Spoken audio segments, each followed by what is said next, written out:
So, hello and welcome. This is the Facing Your Fears, Turning Fear into Courage. Our last chapter of the book is called The Final Chapter. And it's not the final chapter until we take our last breath, believe me. But in all the work we've been doing over the weeks, I would love for you to look at if anything has changed, just being somewhat more aware of our thinking and our behaviors and our feelings about ourselves, our feelings about others. Could you just look at that and think about, has anything changed since you started listening to these podcasts or just being on the planet the last couple of years? We've been forced to make changes in our thinking, in our behaviors. I think the pandemic came and kind of stirred things up, and then it hasn't stopped being stirred up since that time. And I've watched and listened, and I have a feeling of hope for everyone, but it's going to take some work on all of our parts. And so I'm going to take a deep breath. I'm always taking a deep breath, trying to breathe in the positivity. But maybe you could write down in the things that you still want to work on within yourself, the dreams you still have, and any behaviors or thoughts that you might have that might be limiting those dreams and beliefs.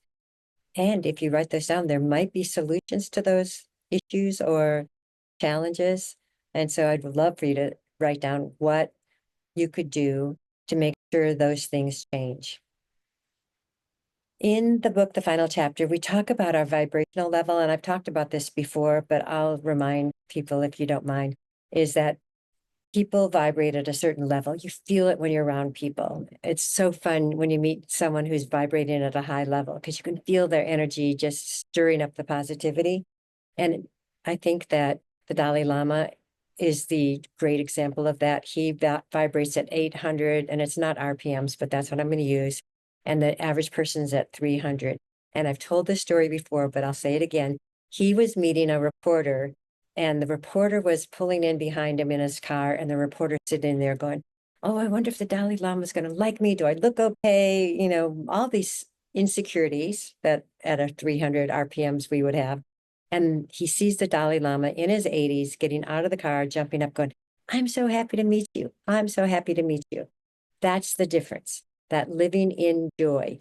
And so I brought out the list because at the bottom of the list is fear, grief, depression, powerlessness, insecurity, jealousy, hatred, revenge, anger.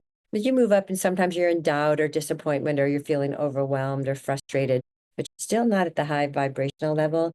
Then you start moving into contentment and hopefulness and optimism and positive expectations and beliefs, enthusiasm, eagerness, happiness, passion, and then joy, empowerment, freedom, love, appreciation. Those are the high levels where if we can stay, and we can, in spite of what's going on, if we read Man's Search for Meaning, Viktor Frankl, or the new one I'm reading, I can't even remember the guy's name, but he wrote, like, I think it's called Night, and he was a very famous writer from the concentration camp. Wish the name would come to me. But these kind of people who have gone through horror and terror and come out the other side to try to help people to understand that we can vibrate higher. So what if we had such gratitude and appreciation for what we have right now? If you're listening to this, you're breathing, hopefully you're looking for ways to improve your life. That's a high vibrational level.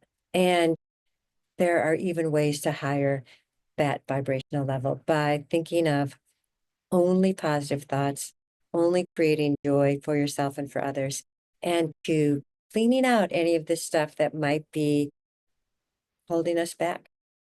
And that's the whole reason for this book, the Facing Your Fears book. I know that it's possible. I'm laughing. I'm laughing about who we start out as a little kid, then the challenges we go through, and how some of our spark goes out for a lot of us, and then it can come back, which is an amazing process. And if we all start making sure our spark comes back, how fun and how light and how caring and compassionate our world would be. And we might just solve some of the issues that are in front of us right now. So this is the whole book, the Facing Your Fears book. They're all recorded. I don't know. I started this book because I thought I could help some of my clients, but it actually helped me, and I think it helps my family and it helps my friends. And I hope it's helped you. So thank you so much for joining us. We're going to turn our fear into courage. It's the facing your fears, following your dreams, and creating success for whatever success looks like for you. So thank you so much. We'll have more podcasts. We'll find different ideas and topics. All right. Thank you.